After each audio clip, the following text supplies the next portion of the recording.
गोगा मेडी को मिलेगा इंसाफ। शाह के सबसे भरोसेमंद अधिकारी ने संभाली कमान, 24 घंटे में ही दे दिया पॉजिटिव रिजल्ट। नाम सुनते ही कांपते अपराधी लॉरेंस के अभी से छूटे पसीने। 7 साल जेल में रहकर आया आईपीएस जेल में करेगा खेल। दिल्ली से राजस्थान तक लॉरेंस गैंग पर कसा शिकंजा। जिस आईपीएस ने आनंद पाल को निपटाया वही कर रहा जांच।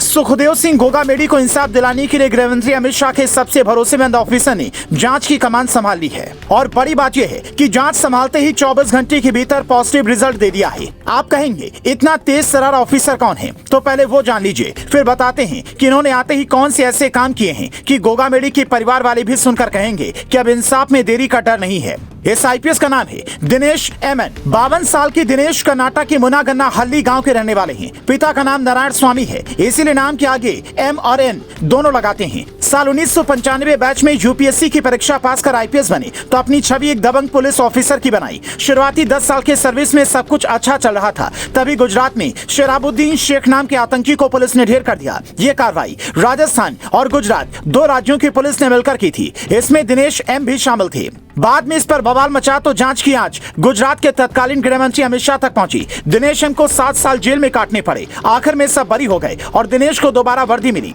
दोबारा वर्दी मिलने के बाद इन्होंने राजस्थान एसओजी और क्राइम ब्रांच में ऐसे काम किए कि हर पुलिसकर्मी इनके काम का मुरीद हो गया। कई दिग्गज कहते हैं कि अमित शाह के सबसे भरोसेमंद ऑफिसर में से एक हैं।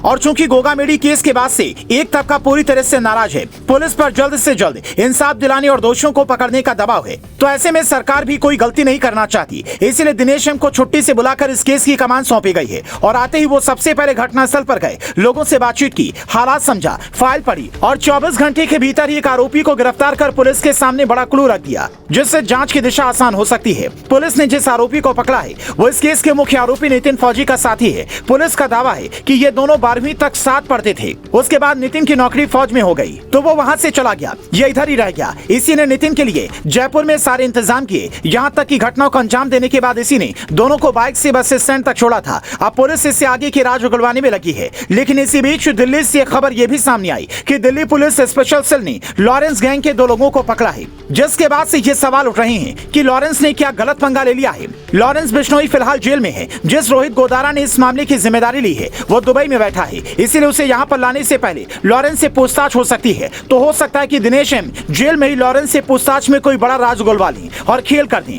क्योंकि इनकी गिनती ऐसे तेज तर्रार ऑफिसर में होती है जिनके सामने बड़े से बड़ा अपराधी भी मुंह खोल देता है। और जब तक मामले की तह तक नहीं पहुंच जाते शांत नहीं बैठ सकते, क्योंकि राजस्थान में अब बीजेपी ही जीती है और केंद्र में भी बीजेपी की सरकार है। तो जनता यही उम्मीद करेगी कि दोनों मिलकर राजस्थान में शांति व्यवस्था स्थापित करने का भरपूर प्रयास करें। गोगा मेडी की पत्नी ने साफ तौर पर यह कह दिया है कि अगर हमारे पति का ऐसा हाल करने वालों को पुलिस ने ढेर नहीं किया तो हम आंदोलन करेंगे। इसलिए लोग भी ये पूछ रहे हैं कि क्या राजस्थान में भी योगी मॉडल अपनाया जाएगा। वैसे तो गहलोत भी पहले बुलडोजर चला चुके हैं। अगर बाबा बालकनाथ मुख्यमंत्री बनते तो इस बात की संभावना हर कोई जता रहा था, लेकिन बाबा बालकनाथ ने चूंकि ट्वीट कर यह कह दिया कि पीएम मोदी के नेतृत्व में अभी काफी काम करना है, इसीलिए सीएम की रेस से उनका नाम बाहर समझा जा रहा है। पर सीएम कोई भी बने, उसके सामने सबसे बड़ी चुनौती राजस्थान में शांति व्यवस्था स्थापित करने की होगी। दिनेश एम जैसे तेज तर्रार ऑफिसर के अनुभव का लाभ उठाना होगा। हालांकि घटना के 4 दिन बीतने के बाद भी दोनों मुख्य आरोपियों का नहीं पकड़ा जाना बड़े सवाल खड़े कर रहा है।